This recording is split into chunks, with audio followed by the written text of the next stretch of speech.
Good morning and welcome to my Read Aloud channel and to the reading of the second chapter. Yay, we made it! Of First Samuel. I noticed on my last videos that I accidentally put exclamation point Samuel. And I hit the shift button instead of making it a number one. Little error. I could actually just edit that really quickly. Instead, I'm taking up time. Why do I do these things? Okay, let's get right to it. Almost. Okay. Then Hannah prayed and said, "My heart rejoices in the Lord. In the Wait a minute. I already read this part. I forgot that I got back and read chapter 2 almost. Okay, so we're continuing chapter 2. I forgot it says that. I knew exactly where to start. Okay.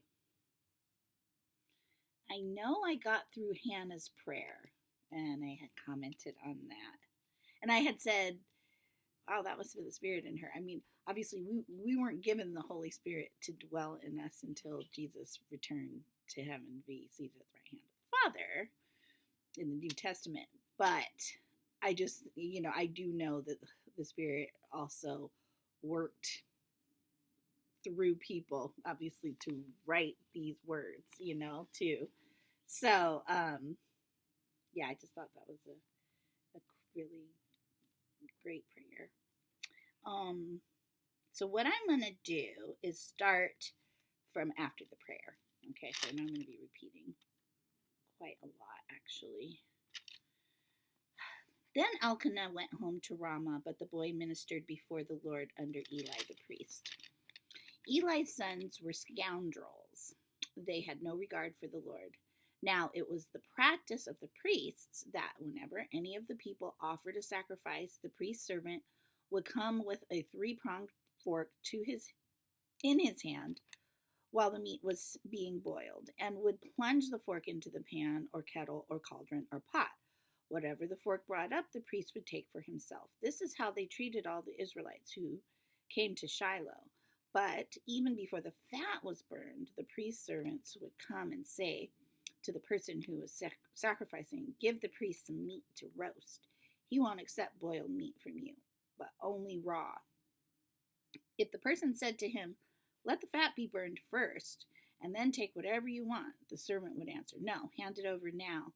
If you don't, I'll take it by force." This sin of the young men was very great in the Lord's sight, for they were treating the Lord's offering with contempt. It says for they or the people. Sorry, I'm trying not to stop and reference. Okay, but Samuel was ministering before the Lord, a boy wearing a linen ephod. Each year his mother made him a little robe and took it to him when she went up with her husband to offer the annual sacrifice. Eli would bless Elkanah and his wife, saying, "May the Lord give you children by this woman to take the place of the one she prayed for and gave to the Lord."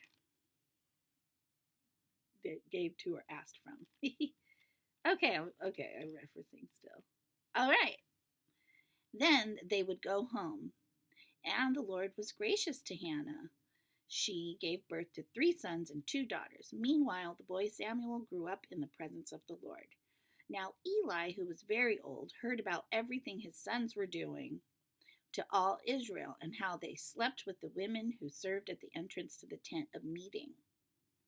So he said to them, "Why do you do such things? I hear from all the people about these wicked deeds of yours." "No, my sons, the report I hear spreading among the Lord's people is not good. If one person sins against another, God may mediate for the offender, but if anyone sins against the Lord, who will intercede for them?" Okay, there's one more reference on it. It says, if a person sins against another, God may mediate. And the God has a C reference, or judges. Okay. And who will intercede for them? His sons, however, did not listen to their father's rebuke, for it was the Lord's will to put them to death.